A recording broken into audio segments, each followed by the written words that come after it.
मामला देखा मैंने और 13 सितंबर के मामले को देखकर मैं यहां पर आया। यहां पर बैठे हुए बहुत सारे लोगों को शायद मालूम नहीं होगा कि गवर्नमेंट ऑफ इंडिया ने 13 सितंबर की मान्यता को रद्द कर दिया। अब इसमें ताली बजाने की क्या बात है? ये सरकार ने तुम्हारे अधिकार दिवस को मान्यता नहीं दी। अगर मान्यता देते तो पूरे देश में इसको मनाया जाता था। साथियों, ये झगड़ा है आदिवासियों के राष्ट्रीय अधिकारों का और आदिवासियों के अंतर्राष्ट्रीय अधिकारों का। इस देश की सरकार इस देश के मूल मालिकों को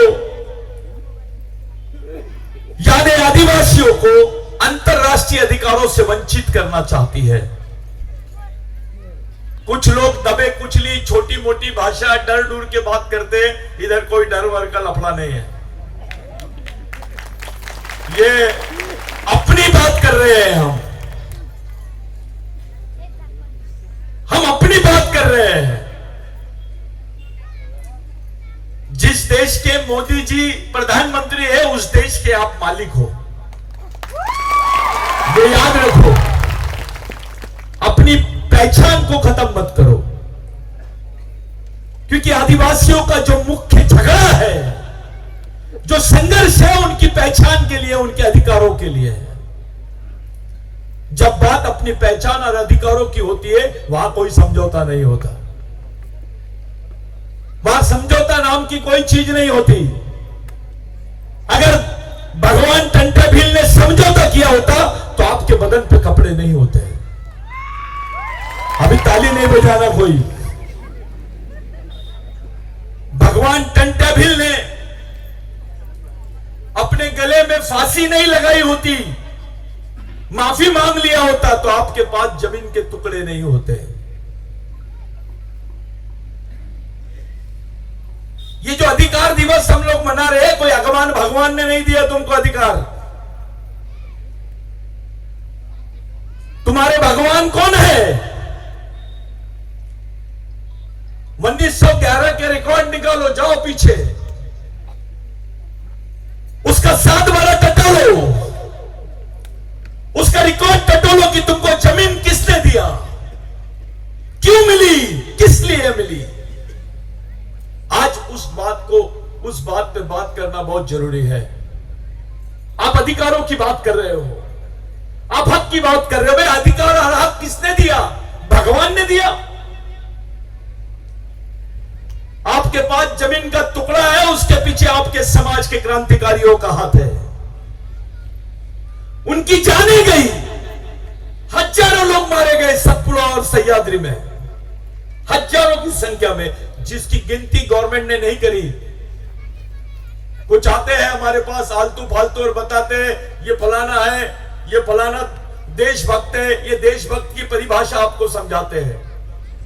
जिसकी कौम की कौम देशभक्त है, कौम की कौम स्वतंत्र सेनानी है।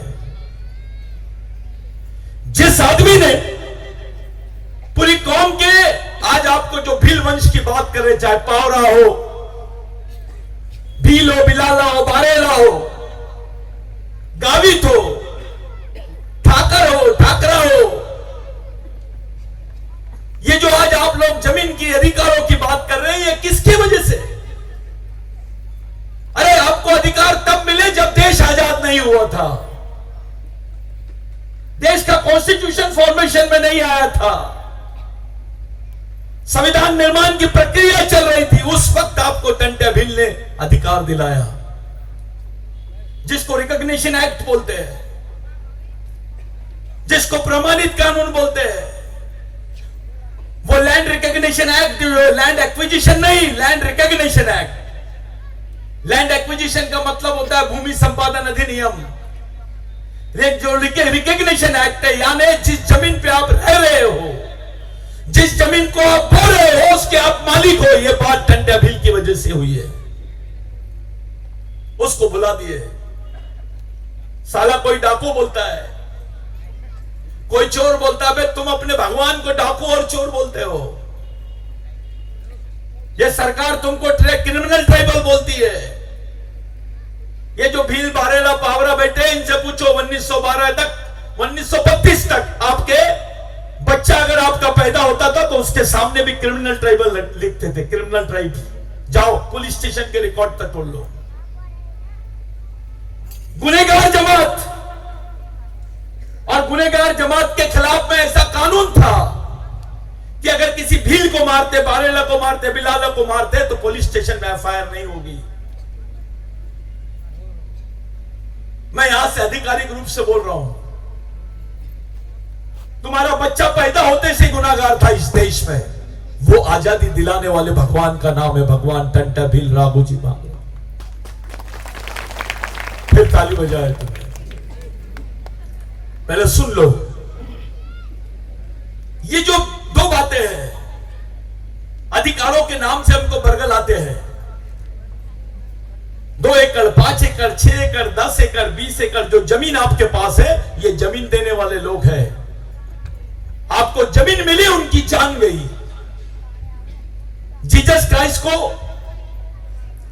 क्रूस पे लटकाए, उसको भगवान का दर्जा मिला। आपने टंटा भील ने आपके लिए सब कुछ किया, उसको आपने गुनहगार डकैत का दर्जा दिया। यह समाज का पढ़ा लिखा आदमी समाज के साथ गद्दारी किया है। जो अपने भगवान को, अपने बाप को क्रिमिनल बोलता है, डकैत बोलता, डरता है कि बे उसका फोटो लगाने के लिए।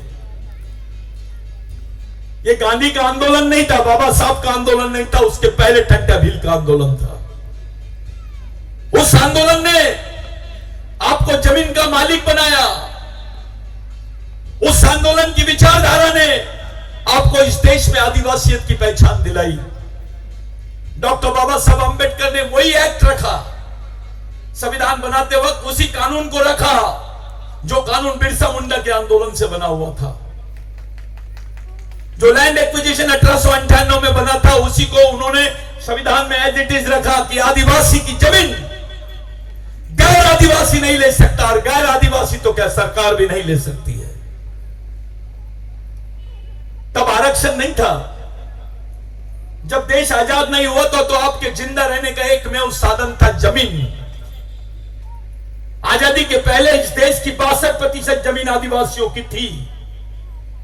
ये लैंड को छुपा रहे हैं। जब भारत सरकार गिरवी रखने गई, लोगों को डी इन्वेस्टमेंट की तरफ बुलाया, यहां पर व्यापार करने बुलाया, तब ये पोल खुली कि भारत के 62% जमीन आदिवासियों की है। इस देश की आधी से ज्यादा जमीन का मालिक आदिवासी है। इस देश में आपके साथ जो भेदभाव हुआ है उसको समझने की जरूरत है। एक उच्च वर्णीय आदमी के पास उसकी जमीन है, उसमें भी गेहूं होता है, उसमें भी चावल होता है, उसमें भी धान होता है। और आदिवासी की जमीन पर भी धान होता है, गेहूं होता है, चावल होता है। उसकी जमीन 1 करोड़ रुपए एकड़ और आदिवासी की जमीन 10 लाख रुपए एकड़। यह भेदभाव क्यों है? किस लिए है? इसके पीछे का षड्यंत्र क्या है, उसको समझो। अरे आपकी जमीन की कीमत अगर इन लोगों की जमीन के बराबर कर देते तो देश का आदिवासी मालक नहीं, विश्व का सबसे अमीर आदमी होता। उसकी जमीन की कीमत 1 करोड़ रुपए एकड़ और आदिवासी की जमीन की कीमत 10 लाख रुपए एकड़। क्यों? यह मैं नहीं बोल रहा हूं, सरकार का मूल्यांकन है। यह सबसे बड़ा भेदभाव है। विश्व के सभी देशों में आदिवासी लैंड नॉन ट्रांसफरेबल लैंड है, लेकिन भारत में षड्यंत्र करके ट्रांसफरेबल लैंड बना दिए इसको, यानी परिवर्तनशील भूमि। आपके एरिया में 13 प्रोजेक्ट आ रहे हैं।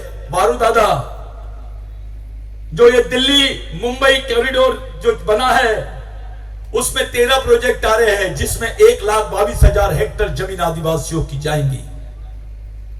करीब करीब 15 से 25,000 आदिवासी परिवार हमेशा हमेशा के लिए अपने पूर्वजों की जमीन से भगाए जाएंगे।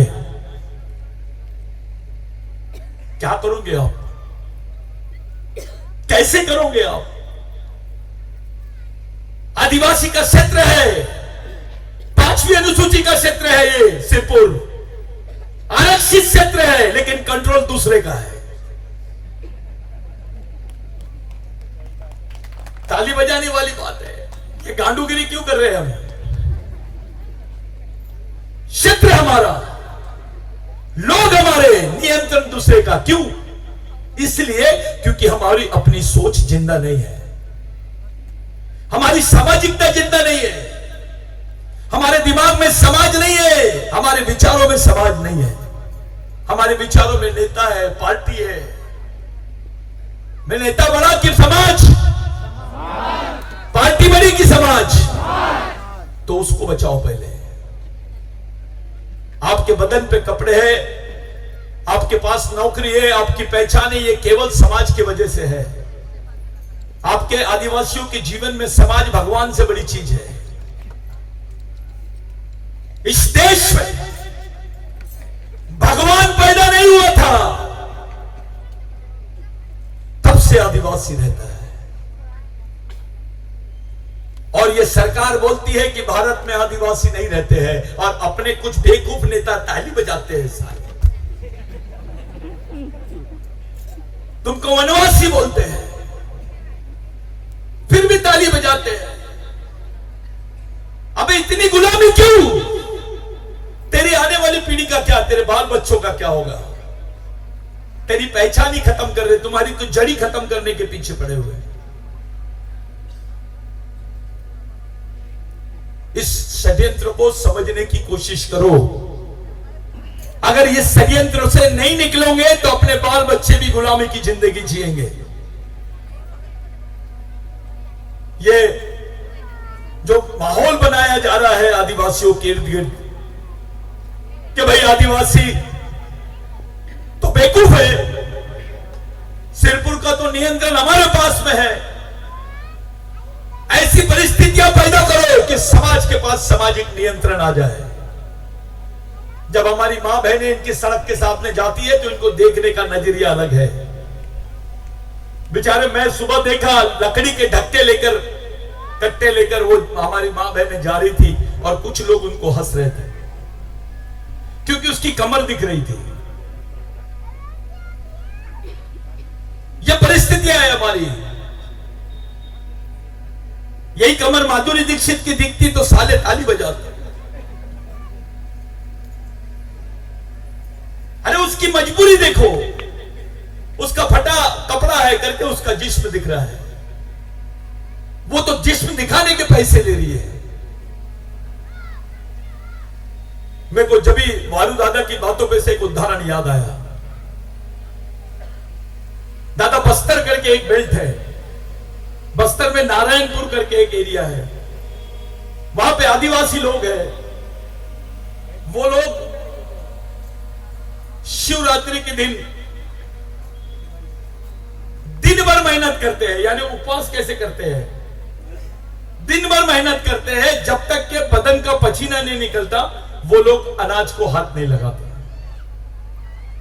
जब तक के हाथ से, माथे से पसीना नहीं निकलेगा उस दिन वो अनाज को हाथ नहीं लगाते। ये एक आदिवासी संस्कृति का उदाहरण है। और दूसरी तरफ उपवास करते हैं। खाने को बहुत है लेकिन आज हमारा उपवास है। ये श्रमिक संस्कृति है। पंडा एक ही मंत्र बोल बोल के एक ही मंत्र बोल के आपको और भगवान तीनों चारों को बेवकूफ बनाता है।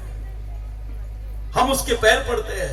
हमारा क्लास 1 ऑफिसर पंडे के पैर पड़ता है, 500 का नोट देता है। जब कोई आदिवासी आदमी उसके पास जाता है कार्यक्रम का चंदा मांगने के लिए, तो उसको 100 रुपए देता है और बोलता है तुमने दारू पीता है, भारी है। ये सोच बन गई है। ये गुलामी की सोच है। इससे बाहर आओ भाइयों। अधिकारों में और हक में बहुत जमीन आसमान का फर्क है। जिसको आप राइट्स बोलते हो और जिसको रिकॉग्निशन बोलते हैं, वो दोनों चीजें बहुत अलग है। हम ऐसे वक्त अंतरराष्ट्रीय दिवस मना रहे हैं जब भारत सरकार ने हमको आदिवासी मानने से इनकार कर दिया है। और साले कि भाई हमने तो आदिवासी भाई को राष्ट्रपति बनाया, हमने तो आदिवासी भाई को राज्यपाल बनाया, लेकिन उसके पीछे का षड्यंत्र देखो। राष्ट्रपति भी आदिवासी महिला, वहां की राज्यपाल भी आदिवासी महिला, और मणिपुर में आदिवासी लड़कियों को नंगा घुमाया जा रहा है,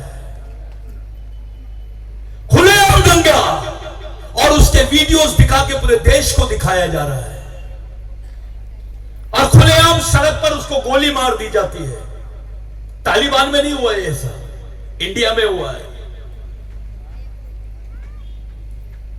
इसका मतलब यह है कि तुमको धमकी दे रहे हैं, तुमको मैसेज दे रहे हैं कि तुम्हारी मां बहनों के साथ भी ऐसा ही होगा। मणिपुर के आदिवासी सशक्त थे, उनके पास संगठन था, फिर भी उनकी मां बहनों को सड़क किनारे ले जाके सड़क पे नंगा घुमा रहे और उनको खुलेआम गोली मार दिए। प्रधानमंत्री देश का अभी तक के पार्लियामेंट पे इस पे डिस्कस नहीं किया। इलेक्शन चल रहे हैं, अभी विधानसभा के इलेक्शन आएंगे, कई आदिवासी नेता प्रधानमंत्री के पीछे जाएंगे। अबे कम से कम पूछो तो सही कि हमारी मां बहनों को जो तुमने नंगा घुमाया और मारे उस पर बात क्यों नहीं करते हैं। हमारी आदिवासी राष्ट्रपति है, राष्ट्रपति से बड़ा कोई पद है क्या? अब क्या बनाएंगे इसके बाद? उसके बावजूद तुम्हारे ये हाल है। साथियों, जो आदिवासी क्षेत्र है, मैं 2 मिनट और बोलूंगा, जो आदिवासी क्षेत्र है, चाहे गुजरात का डांग जिले से लेकर तो गढ़चिरौली से लेकर बस्तर से लेकर झारखंड से लेकर उड़ीसा से लेकर आसाम से लेकर नागालैंड से लेकर मणिपुर, जिसको आदिवासी क्षेत्र बोलते हैं, पूरे देश की 70% आर्मी आदिवासी क्षेत्र में लगा दी है इन्होंने। जो अर्धसैनिक बोले दादा, जिसको पैरामिलिट्री फोर्स बोलते हैं, जिसका काम है सड़क पे रहना, सेना के बॉर्डर पे रहना, देश के बॉर्डर पे रहना, चाइना के बॉर्डर पे रहना, पाकिस्तान के बॉर्डर पे रहना, उस मिलिट्री को इन्होंने आदिवासी क्षेत्र में लगा दिया है। क्या समझते हैं हम इससे? कि ये सरकार चाइना से नहीं लड़ना चाहती है, पाकिस्तान से नहीं लड़ना चाहती है, देश के आदिवासियों से लड़ना चाहती है। एक गरीब आदमी, झोपड़े वाला, नंगा बदन, 3K का घर, और उसके बाजू में AK-47 लेकर एक सैनिक खड़ा है। अरे भैया, वो AK-47 बेच दे उसको, उतने पैसे में तो उसके घर बन जाएगा, उसके बाल बच्चे नौकरी पे लग जाएंगे। लेकिन गवर्नमेंट ने AK-47 लगा दिए। केवल तुम्हारे हक अधिकार की बात नहीं, तुम्हारी जो पारंपरिक साधन है जिंदा रहने का, उस पर भी इनकी नजर है। जल, जमीन और जंगल। तुम्हारे क्षेत्रों में बंदूक की गोली मिलेगी, लेकिन पैरासिटामोल की गोली नहीं मिलती, बुखार की गोली नहीं मिलती। 14-14 साल की लड़कियां, 22 साल की लड़कियां, उनके हाथ में बंदूक है। कोई नेता में दम नहीं है, उनसे पूछे, बेटा ये उम्र में तो तेरे पास किताब होना चाहिए, बंदूक कैसे आई? ये आदिवासियों की हालात है। और साले कुछ टूटफंडे नपुंसक मानसिकता के लोग जो है, ये भील है, ये बारेला है, ये पावरा है, ये जातिवाद करने वाले जितने नपुंसक है, इनको चप्पल मार से भगाओ समाज के बीच में से। समाज का संस्कृति एक, तुम्हारा DNA एक, तुम्हारी सभ्यता है, तुम्हारे अधिकार एक, तो समाज भी एक होना चाहिए। समाज एक है तो तुम्हारी विचारधारा भी एक होनी चाहिए, उस पर बात होनी चाहिए। आप लोग बहुत अच्छे से अनजान बन के जी रहे हो, और वो लोग तुम्हारे बाल बच्चों के पेट से रोटी निकालने की प्लानिंग कर रहे हैं। इस देश के सबसे ज्यादा लोग, जेल में जितने कैदी हैं उसमें सबसे ज्यादा आदिवासी है। इस देश में जितने गरीब मजदूर हैं उसमें सबसे ज्यादा आदिवासी, और मजदूरी करने वाली महिलाओं में सबसे ज्यादा आदिवासी है। जिस पे बलात्कार होता वो महिलाएं भी सबसे ज्यादा आदिवासियों की है। सबसे ज्यादा विस्थापित कौन हो रहे हैं, किनको बेघर किया जा रहा है? आदिवासियों को। किनकी जमीनें लूटी जा रही है? आदिवासियों। भाइयों, अब गढ़चिरौली में हुआ है, बस्तर में हुआ है, अब इधर सह्याद्री में होगा, सतपुड़ा में भी होगा। आप लोग संगठन के नाम पे क्या कर रहे हैं? किस संगठन के मार्फत आप इतनी बड़ी लड़ाई को लड़ लोगे? कौन से नेता लड़ेंगे? बताओ, महाराष्ट्र में कौन सा नेता है जिसके घर मैंने जाना चाहिए? नाम बताओ उसको। तुम्हारे पास नेता भी नहीं बचे कि जो इस समाज की बागडोर को लेके ले सके, चल सके, उसको समझा सके, संभाल सके। कोई नेता भी नहीं बचा। हर पार्टी में आदिवासी गुलाम के जैसा है, चाहे कोई भी पार्टी रहे। आदिवासियों की कीमत नेता जैसी नहीं है, एक गुलाम जैसी है। तुम्हारी कोई सुनवाई नहीं है। टिकट को लेकर, टिकट के लिए बड़े बड़े नेता कार लेके, पैसे लेके घूमते रहते हैं आदिवासी नेता। ये सांसद तो बन गए, लेकिन खुल के बात करना भी नहीं आता। ये बेईमानी है, जिसको सामाजिक बेईमानी बोलते हैं। ये पूंजीपतियों के इशारे में चलने वाले लोग हैं, कठपुतली है। इसलिए मैं ऐसे नेता को क्या बोलता हूं, बुरा नहीं मानना। मेरी माता है, मेरी बहन है। आज के दिन जिन लोगों की आपने सामने फोटो लगाई है, इनको देख लो अच्छे से। ये आपके पिताजी नहीं थे, आपके मामा नहीं थे, आपके काका नहीं थे, लेकिन आपके लिए अपनी जान दे दी है। इनके दिमाग में एक ही चीज थी, समाज। बहुत बड़ी चीज है समाज। भगवान टंटा भील को जब फांसी दे रहे थे तो उनसे पूछा गया, आप किसको मिलना चाहते हैं? उनकी भांजी, उनकी बहन सामने थी, उनको पहचान नहीं पाया। 20 साल बाद उसकी सूरत बदल रही थी, उसकी भी सूरत बदल गई। खुद अपनी भांजी बहनों को पहचान नहीं पाया भगवान टंटा भील। और उन्होंने बोला कि मैं आखिरी बार भगवानों को देखना चाहता हूं। तो अंग्रेज बोला, भगवान तो ठीक है, ये भगवानों को देखना यानी कितने सारे भगवान लाएंगे तेरे पास? तो अंग्रेज को उसने बताया कि जो लोग बाहर में मेरे लिए खड़े हैं, मैं उनको एक बार ऊंचाई से जाके देखना चाहता हूं। तो जबलपुर जेल में 22 फीट की एक सीढ़ी है, जिसको कुतुब बोलते हैं। वो कुतुब पे भगवान टंटा भील को खड़ा किए और उन्होंने पूरे समाज को हाथ जोड़ के ऐसा विनंती की है, आखिरी बार भी अपने समाज को देखना चाह रहा था वो व्यक्ति। मरने के पहले